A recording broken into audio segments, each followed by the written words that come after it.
আসসালামু আলাইকুম ওয়ারাহমাতুল্লাহ। রমজান মাস আমাদের জন্য এক মহিমান্বিত মাস।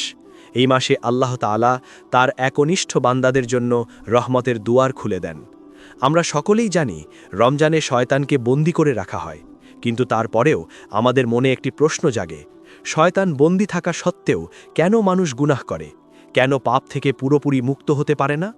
আজ আমরা এই গুরুত্বপূর্ণ প্রশ্নের উত্তর কোরআন ও হাদিসের আলোকে খুঁজে বের করার চেষ্টা করব ইনশাআল্লাহ। প্রথমেই বুঝতে হবে শয়তানকে বন্দী করার অর্থ কী। রাসূল সাল্লাল্লাহু আলাইহি ওয়াসাল্লাম বলেছেন, যখন রমজান মাস আসে তখন জান্নাতের দরজাসমূহ খুলে দেওয়া হয়, জাহান্নামের দরজাসমূহ বন্ধ করে দেওয়া হয় এবং শয়তানদের শৃঙ্খলিত করা হয়। এটি সহিহ বুখারী এবং সহিহ মুসলিমের একটি হাদিস। এর অর্থ হল শয়তানের সরাসরি প্ররোচনা থেকে আমরা অনেকটাই মুক্ত থাকি। শয়তান তখন মানুষকে সরাসরি কুমন্ত্রণা দিতে পারে না, যা অন্য মাসগুলোতে পারে। তাহলে গুনাহের কারণ কি? এর কয়েকটি প্রধান কারণ রয়েছে। প্রথমত, আমাদের নাফসের প্রভাব। নাফস হল আমাদের ভেতরের কুপ্রবৃত্তি, যা মন্দ কাজের দিকে আমাদের ধাবিত করে। শয়তান বন্দী থাকলেও নাফস কিন্তু বন্দী থাকে না।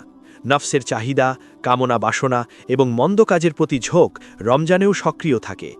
বহু বছর ধরে শয়তানের প্ররোচনায় আমরা যে সকল অভ্যাস গড়ে তুলেছি সেগুলোর প্রভাব সহজে দূর হয় না। দ্বিতীয়ত, অতীতের গুনাহের প্রভাব। আমরা সারা বছর ধরে যে পাপ কাজগুলো করে এসেছি তার একটি দীর্ঘস্থায়ী প্রভাব আমাদের মনে এবং অভ্যাসে রয়ে যায়। রমজানে শয়তান বন্দী হলেও এই পুরনো অভ্যাসগুলো আমাদের পাপের দিকে ঠেলে দিতে পারে। যেমন কেউ যদি সারা বছর মিথ্যা কথা বলার অভ্যাসে থাকে, রমজানেও তার মুখে মিথ্যা চলে আসতে পারে, যদিও শয়তানের সরাসরি প্ররোচনা তখন থাকে না। তৃতীয়ত, খারাপ সঙ্গ বা পরিবেশের প্রভাব। শয়তান বন্দী হলেও মন্দ মানুষের সঙ্গ অথবা গুনাহের পরিবেশ কিন্তু বন্দী হয় না। যারা খারাপ মানুষের সাথে ওঠা বসা করে অথবা এমন পরিবেশে থাকে যেখানে গুনাহের কাজ সহজলভ্য, তাদের পক্ষে রমজানেও সম্পূর্ণরূপে পাপ মুক্ত থাকা কঠিন হতে পারে। একজন মানুষের চারপাশের পরিবেশ তার চরিত্র গঠনে ব্যাপক প্রভাব ফেলে। চতুর্থত, শয়তানকে বন্দী করার অর্থ এই নয় যে সে একেবারে নিস্তেজ হয়ে যায়, বরং তার ক্ষমতা এবং প্রভাবকে দুর্বল করে দেওয়া হয়। সে মানুষকে সরাসরি প্ররোচিত করতে পারে না, কিন্তু তার অতীত কুমন্ত্রণার জেল ধরে মানুষের নফস বা কুপ্রবৃত্তি দ্বারা মানুষ প্রভাবিত হতে পারে।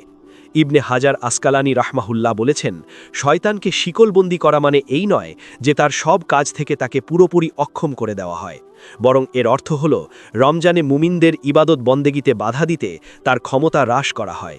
তাহলে এই অবস্থা থেকে মুক্তির উপায় কি? প্রথমত, নাফসকে নিয়ন্ত্রণ করা। রমজান মাসই নাফসকে শায়েস্তা করার সবচেয়ে উত্তম সময়।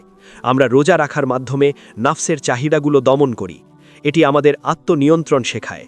এই মাসে আমাদের উচিত আল্লাহর কাছে একনিষ্ঠভাবে দোয়া করা এবং পাপ থেকে মুক্তির জন্য চেষ্টা করা।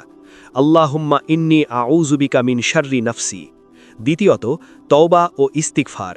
অতীতের গুনাহের জন্য আল্লাহর কাছে একনিষ্ঠভাবে তওবা করা এবং ক্ষমা চাওয়া। রমজানে ক্ষমা প্রার্থনার গুরুত্ব অপরিসীম।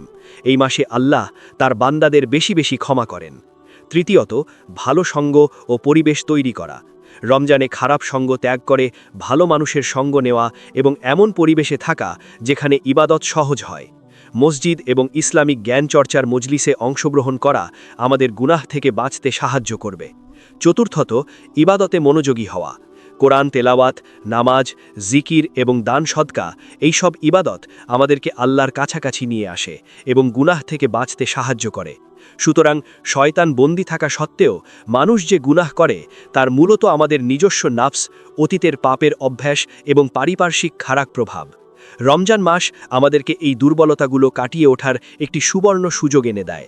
আসুন এই সুযোগকে কাজে লাগিয়ে আমরা আমাদের নাফসকে পরিশুদ্ধ করি এবং আল্লাহর একনিষ্ঠ বান্দা হিসাবে নিজেদের প্রতিষ্ঠিত করি ইনশাআল্লাহ। আসসালামু আলাইকুম ওয়া রাহমাতুল্লাহ।